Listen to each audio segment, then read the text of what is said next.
Hey everyone, welcome back to my channel. So last year I got to be part of something really special. I visited Tamahar Trust and spent some time with children with special needs. We made clay Ganesha together during the festive season. It wasn't just about creating eco-friendly idols, it was about connection, inclusion, and sharing those simple happy moments. I sat down with them, helped them shape Ganeshas, and honestly, it was such a joyful experience. By the end of it, we had made more than 30 Ganeshas together and celebrated Ganesh Chaturthi in most meaningful way. The best part is that you need not be an artist or have any fancy material for this. If you ever thought, I wish I could make my very own Ganesh idol, then this video is for you. Come, let's grab some essentials first. I like to keep a towel handy just to keep things clean as we go. Since we're also working with clay, I definitely suggest wearing an apron. Things can get messy real quick. I'm also using a silicone mat so the surface stays protected and the clay doesn't stick. We'll need some clay, of course, and a few basic tools to carve and add details. Nothing fancy, you can use something to help shape things better.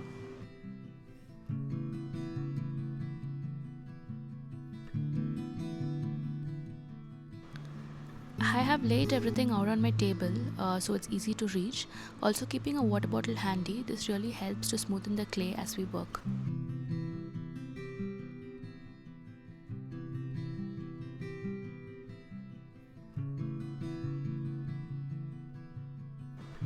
Now let's open the clay. I usually take it in small batches so it doesn't dry out.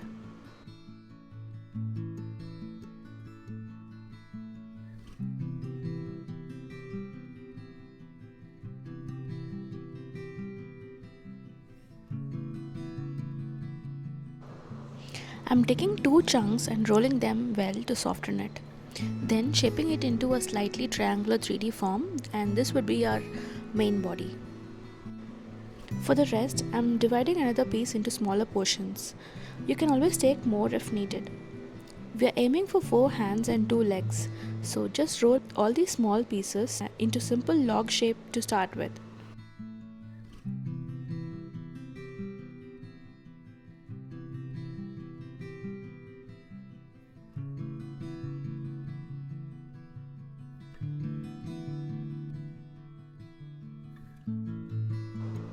Alright, now let's focus on the legs first.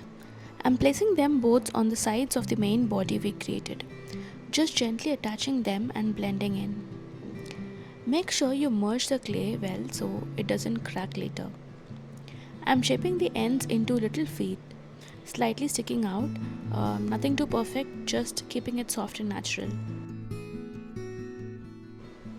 You can use any tool to smoothen the edges, and don't forget to add a little water. It always helps keeps the surface nice and smooth.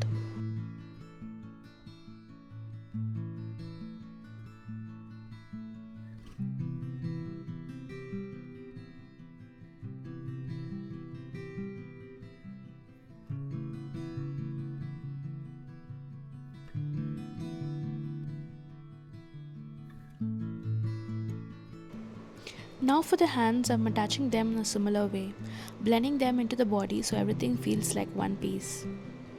And there's a little detail I love. Usually, Ganesha is shown with one hand raised, blessing us, and the other hand down, symbolizing giving and protection. It's like a balance, one that reassures and one that provides. By now, you would have figured out that I'm making Ganesha in a seated position, which is how we often see him during Ganesh Chaturthi, calm, grounded, and full of warmth. Ganesh Chaturthi itself is all about welcoming him into our homes, celebrating new beginnings, and letting go of obstacles. And there's something really special about creating him with your own hands. It just makes the whole experience feel more personal. Now I'm attaching the head, gently placing it on top and blending it well with the body so it all feels like one form. Here is a little context behind Ganesha's elephant head. According to Hindu mythology, Ganesha was created by goddess Parvati from clay to guard her while she bathed. When Lord Shiva returned and tried to enter, Ganesha stopped him. In that moment of anger, Shiva beheaded him. But when he realized the truth and saw how heartbroken Parvati was, he promised to bring him back to life. He then replaced Ganesha's head with that of an elephant, the first living being he found. And over time, this became symbolic. The elephant head represents wisdom, strength, and a calm, thoughtful way of seeing the world. An elephant is powerful, but it is also gentle and composed. It doesn't rush, it moves with awareness.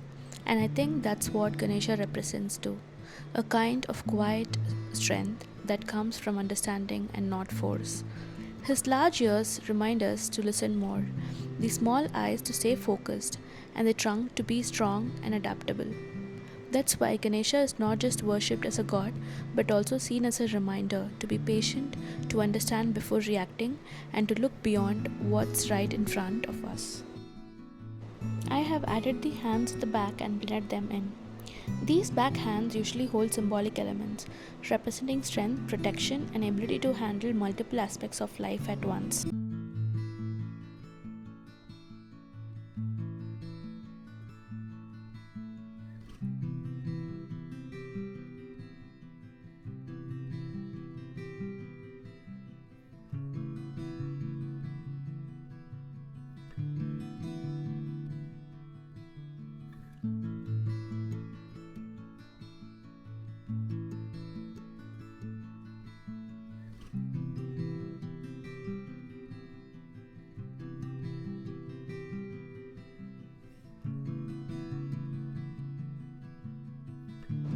After adding all the other elements, I'm focusing on shaping the fingers slowly, giving them a natural form.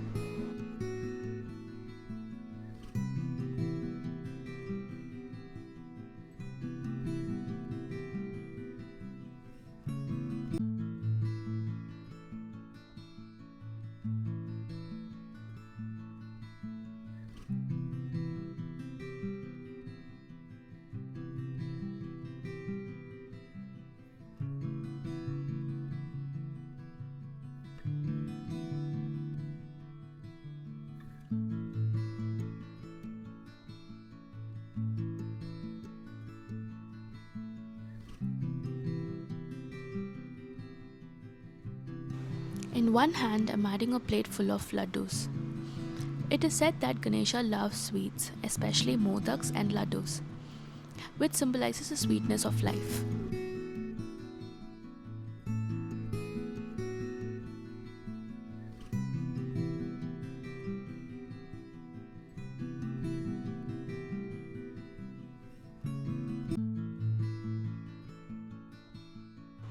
For other back hands, I'm adding a small rose in one, just to bring in a bit of softness and beauty, and on the other side, I'm adding modak.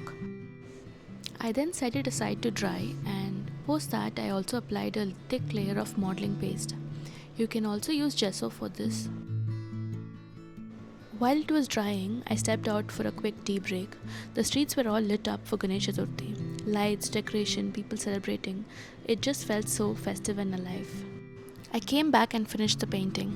And the next day, I celebrated with my little Ganesha at home with all his favorite treats. Hope this inspired to create your little Ganesha at home.